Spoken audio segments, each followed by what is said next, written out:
Hello everyone, my name is Jeremiah Swisher and I have high functioning autism, and today I want to talk about college transitioning and living the college life, as that's a huge big topic when I attend conferences or do speaking engagements online, which would be through Blog Talk Radio or for other sources. But anyways, one of the biggest things I want to talk about today is the idea of college transitioning, to realize that college may be a scary transition for anybody that is graduating high school this year, next year, or the years to come.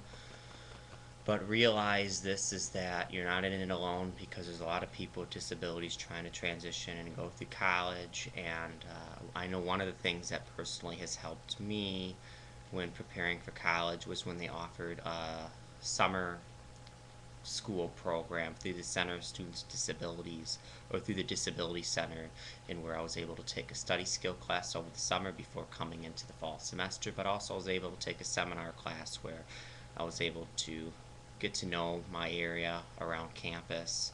So personally, at least, that helped a bit give me a little bit of a taste of what college life is like.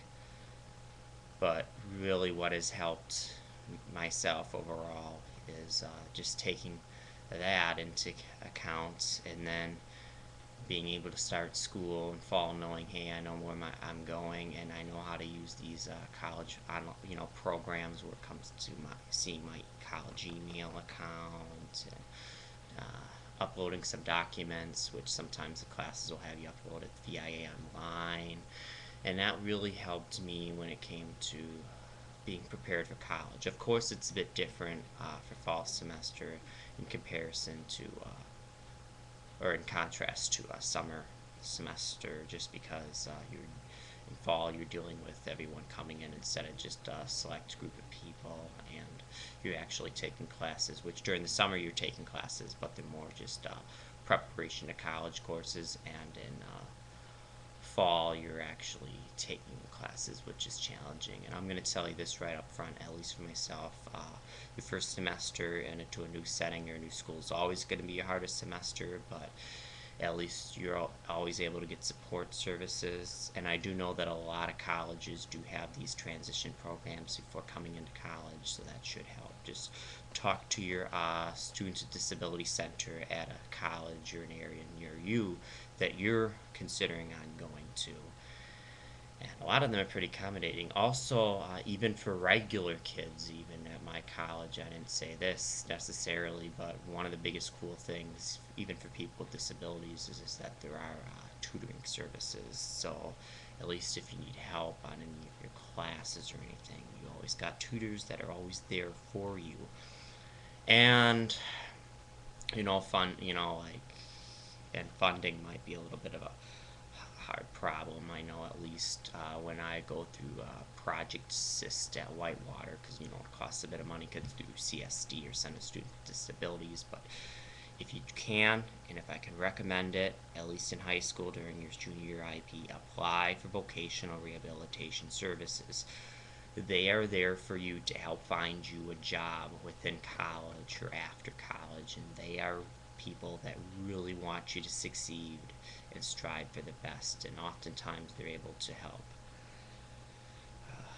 cover for some of your extra expenses. So, like, let's say if you need transportation, like adaptive transportation that maybe the Disability Center offers, sometimes they're able to fund for that, depending on your various case situation. So definitely write that down and try to apply for that, because there are long waiting lists these days, at least in my state.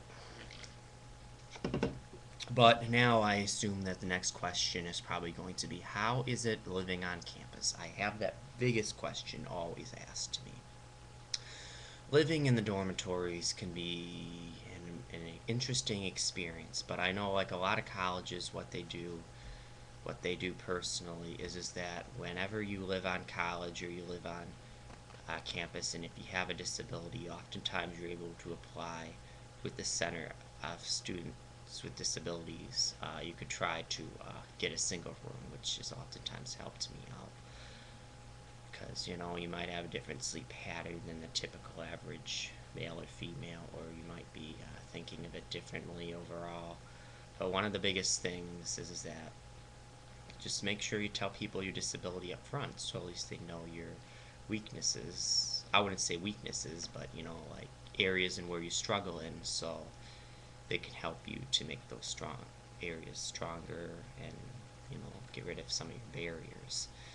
But I realize that it may be a bit challenging to live with other people, but usually if you have your own room, I know oftentimes what has personally helped me out was the idea of having white noise. I know it's kind of crazy, but what I do is I always have my fans turned on, and then I can't really hear what's happening out in the hallway. But for the most part, you might think college kids act like high schoolers, but at least in my experience, a lot of them don't. I mean, a lot of the people on my floor were really nice to me, and I get to talk to some of them, which is kind of fun. But for the most part, at least people in college mature, except for the idea of sometimes where some of them might party and drink. But usually, the ones that party and drink, they usually go out with their friends and do that. So I haven't had really much of a problem, at least on campus, where someone drank too much and where I had to deal with it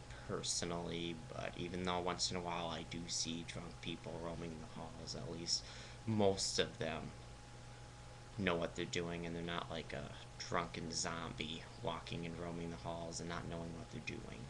So, but there's always small risks everywhere. But for the most part, it's always good to be prepared for college. Another thing, at least I was told in high school, is that a lot of teachers like to give more exam. It's more exam based and all that, and it's actually a misconception in a way, just because there's our teachers that base their classes more on exams. But one of the biggest things is that oftentimes they love giving papers, so they might give more papers than exams, and then you got some teachers that prefer more class participation versus exams, or ones that might give more homework. But if you want to pick a professor that's best for your learning style, even though you're not really able to do that in high school, it's not totally 100% accurate, but it's rated by students like me and you. It is www.professorperformance.com. And I know that has oftentimes really helped me out when picking classes that best meet my learning style. And then the last question, which I'm going to make this straight and clear, is that there are no more IEPs in college. I know a lot of people still don't realize there's no more individual educational planning in college. However, you're still able to receive accommodations for more adaptation instead of modification. So like if you need extended time on tests, or to take tests at a different time or whatever, or something like that. I mean, the Center of Students with Disabilities or Disability Service Center at your college probably will be able to work through that depending on case to case. However, there's no more such thing as modification, like the teacher can change your test formats, or you might not have to take the entire test or only half of it. Because in the real workforce, unfortunately, let's say if I'm an electrician, it's not a good idea if I get a modification on taking the safety test, because when the electricity might go through my veins or go through my hands, it won't care whether I'm have a disability or not. So it's important that everyone's performing at the same expectations, because anything safety related or anything that you're doing in the workforce, the rope that you're tying the do not doesn't care whether you have a disability or not. And of course, the example that I mentioned before about the electricity, it's important that everyone goes up to the same expectations. But at least you have tutors, and you're probably going to go through the disability center, giving them documentation ahead of time, and they'll be able to work with you and to help at least with your learning style. So at least hopefully you're able to meet course expectations, so you're getting decent grades at least. But anyways, this is Jeremiah, and if you have any more questions about college, just let me know, as I'm currently attending College of UW Whitewater and I'm pursuing a degree in business.